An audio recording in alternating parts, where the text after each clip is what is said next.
Hey guys, it's Skyon bringing you a video to show my league starter, which is strength stacking with Brutus-less Sprinkler. Last league I started out exactly the same as an Ascendant, and it was a successful league start for me in that it got me through to red maps with very cheap set of gear. I'm hoping to replicate the same result in the Crucible league, and this time around we are playing it as a Boneshatter Juggernaut. Boneshatter is pretty popular nowadays, but for those of you who don't know, it is a skill that utilizes a mechanic called trauma, which is a property you gain every time you hit an enemy with Boneshatter.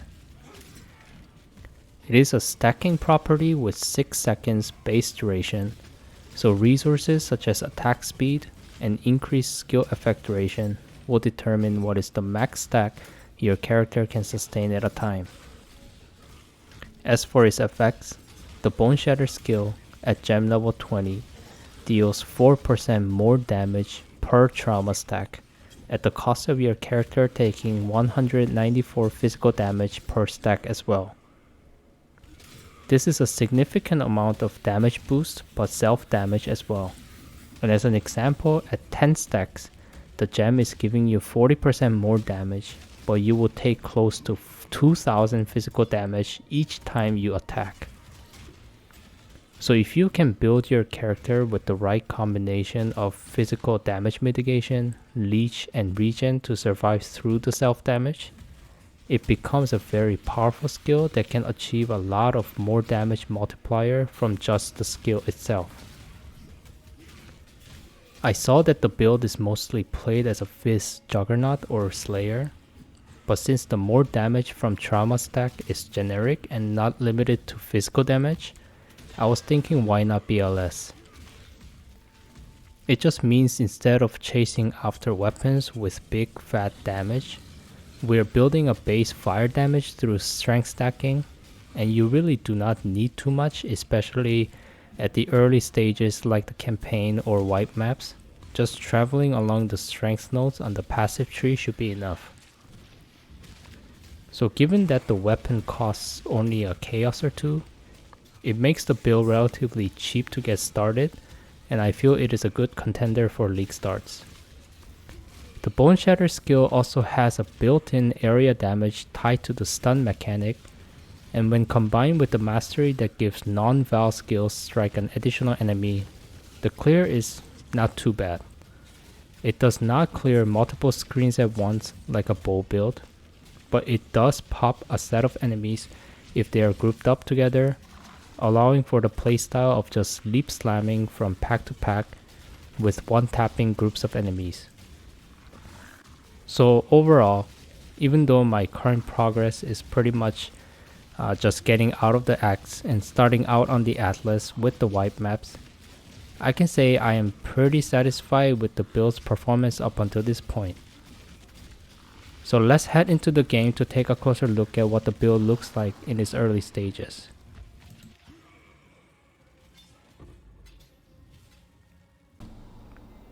So here is our level 81 Boneshatter Juggernaut, who I will shamelessly say is a strength stacker with the merely 806 strength. But I'm not rushing for endgame bosses at the moment. I am just starting out on the Atlas with the wipe maps.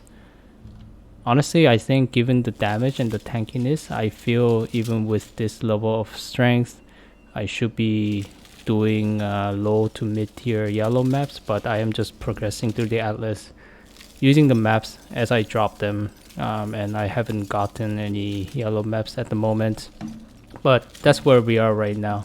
So we are building around this Brutus-less Sprinkler, the last mod that says 4 to 7 fire damage to attacks with this weapon per 10 strength. And obviously if you look at my other gear, like I don't even know what the heck this helmet is. It's something I picked up during the act. I bought my first 6th link. It doesn't even have any life and strength. I just has the right socket color. This cost me 6 chaos. I got the rings for some life and resist for 1 chaos each. the belt, again, no, yeah, it is a heavy belt, but no strength as a suffix. It's something that again came from the acts. I got the Oscar gloves for 1C, very good rolled Alberans for 1C, Red Blade Banner for 1C, and my biggest investment is probably this amulet with the strength implicit. It cost me 20C, and then I just slam it once with the very low level rage essence, and they ended up with a 13% elemental resistance. Obviously for me at this stage, capping the resistance is the name of the game, so after I achieved this, now I started farming the maps, and then I will slowly improve the gear as I gain currency and as I feel like I'm hitting a wall. But for now, yeah, 806 strength. Most of it is coming from the passive tree. So as you can see here, I am kind of going on a linear path because I am setting up for the future once I get a chance to invest into split personality. Maybe one over here. I'm thinking maybe all the way up here, but we'll have to see. But yeah, other than that, one thing to note about this build is the base physical damage on the gem as well as on the weapon. We're completely ignoring them. We're not scaling them. You have to remember that you're building up base fire damage and trying to scale that. So these notes here, like physical damage with one-handed weapons, or these mace notes here, again, physical damage with mace receptors, it's not gonna do us any good. What we're looking for is basically generic like attack damage, or these ones here, melee damage or fire damage as my sources of increased damage. And if you look at this weapon, it actually has a very good base crit chance of 8.22%. It's not a miserable like 5% mace or anything like that. So we are also going with the critical strike chance and critical strike multiplier here, and the mace crit notes here. Also, if you look at the strength base bonus, you're gaining 1% melee physical damage per 5 strength, and you know, again, it's a physical damage, so it would normally be wasted building it this way. So we are taking the Iron Will to translate all of that into a spell damage, and then I am using Battle Mage's Cry to kind of convert that back into the spell damage back into generic attack damage, so we are getting bonuses for it. And obviously later on, when I upgrade my armor to Iron Fortress, not only does it have a huge amount of flat up to 120 strength, it boosts this bonus to, I believe it's 3%, so that's going to be another huge damage scaling. Alternatively, you can use the Crown of Eyes, which, unlike Battle Mage's Cry, which give you the increased damage based off of the war cry power level, it will always give you 150%, which is a pretty good starting point as well. But yeah, those are all going to be in the future. And while talking about the future investment, obviously if you get the helmet with the elevated warlord mod that gives accuracy and crit strike chance per strength, that's going to be huge. Even, you know, get the double influence with the minus fire resistance to nearby enemies, and you know, it's going to be a huge damage booster. Better rolled amulet, you can get strength implicit rings, and also rage essence spam them until something good happens. You could also get a strength implicit belt, or if you're a rich boy, you can get mage blood, whatever, and that's all going to scale your strength upwards, north of 1500, 2000, whatever you name it. It has the potential for huge improvement. Right now I'm just barely scratching the surface. Yeah, so other than crit notes, I'm just taking some life notes. I'm ignoring actually a lot of life notes that are just purely life. I take this one for the regen. I take this for reduced cost of skills. Take this one because I might want the armor mastery. Honestly, because you're getting a lot of life from strength, I didn't feel the need to take too much strength notes, and I am also focusing on max elemental resistance and yeah, life regeneration, because you know, as I mentioned, we need a way to kind of live through the self damage the Boneshatter deals to us. So that's kind of like, yeah, what the passive trait looks like. Now I am not going to call this an accuracy stacker as well, but one thing to mention is the Juggernaut's undeniable node, which give you 500 flat accuracy to begin with. And then you read the last line, it says gain accuracy rating equal to twice your strength. So once you're strength stacking with undeniable, you inherently get a lot of flat accuracy as well. Let's see here. Okay, so I have like close to 6k, and it gives you a lot of attack speed. Sorry, 1% increased attack speed per accuracy rating.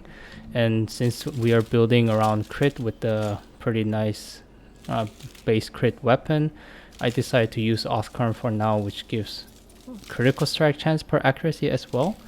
So yeah, going back to the attack speed, like this is the only node that I took. Actually, no, this doesn't even have.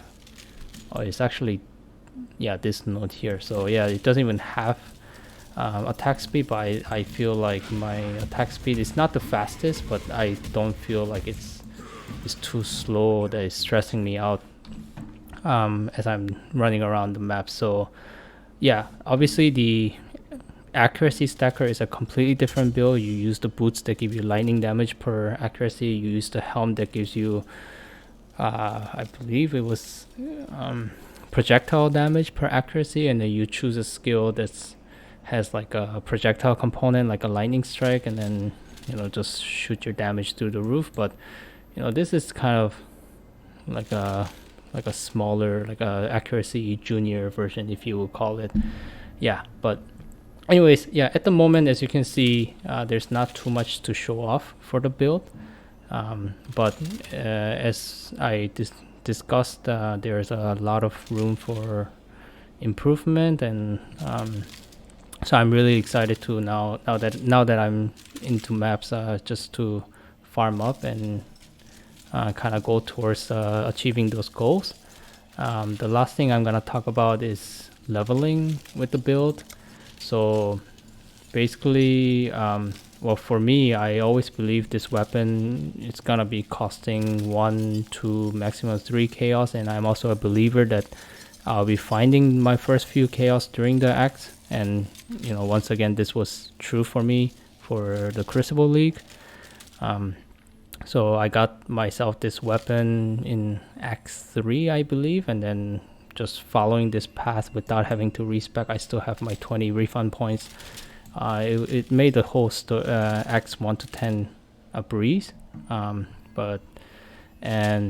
one thing I will note about the Boneshatter is because of the self damage, if you're like me and you want to level as a Boneshatter, you have to take Untiring first, because this is gonna help you from killing yourself. But one of the biggest stress with early leveling League start is that everything is so slow. You're moving slow, your leap slam is slow, you're attacking slow.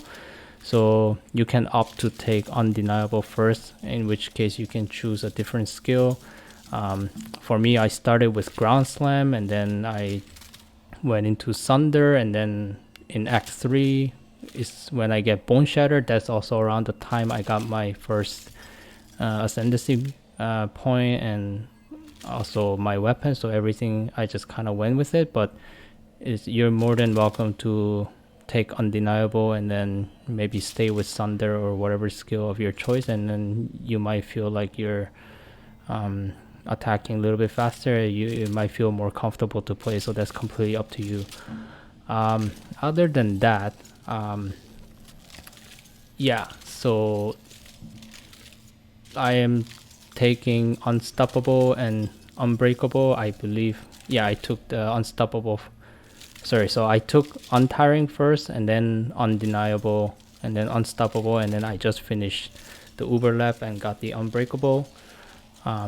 These two are very defensive, and you know, I just like the Juggernaut class for the built-in tankiness that comes with the ascendancy. And yeah, so I think that's it for this video. One last thing I will mention is something that I don't like about the build, and it actually has nothing to do with the build itself, is that because I am stuck with a unique weapon, and until very later on into the game, you are not able to use the Crucible, unlock the passive tree on the unique weapon. So it's a little disappointing that I'm not able to kind of take advantage and feel the power that comes with the Crucible league mechanic. So okay, like I am picking up random rares and doing the Crucible encounter just to see, you know, what kind of cool passive tree that it has, and so on and so forth. But yeah, I won't be able to really utilize those powers myself. But for now, I am enjoying the build, so I am gonna continue playing it. But worst case, like if I want to hop on the Crucible train, I'm thinking one possibility is to kind of convert this to like a RF build. It should be pretty easy to do. I mean, and then with an RF build, I'll be using a rare scepter with like fire skill, level of fire skill gems and burning damage or fire damage and whatnot. So, but that's still in consideration. But you know, it's not going to be anytime soon, I don't think. I am still enjoying the build, and then is having no problem just going at the maps as I pick them up. I haven't felt like I hit a wall yet. So yeah, we'll see what happens. All of those updates will be in the future video, so be sure to be subscribed to the channel. And yeah, I will thank you very much for watching, and I will see you in the next video.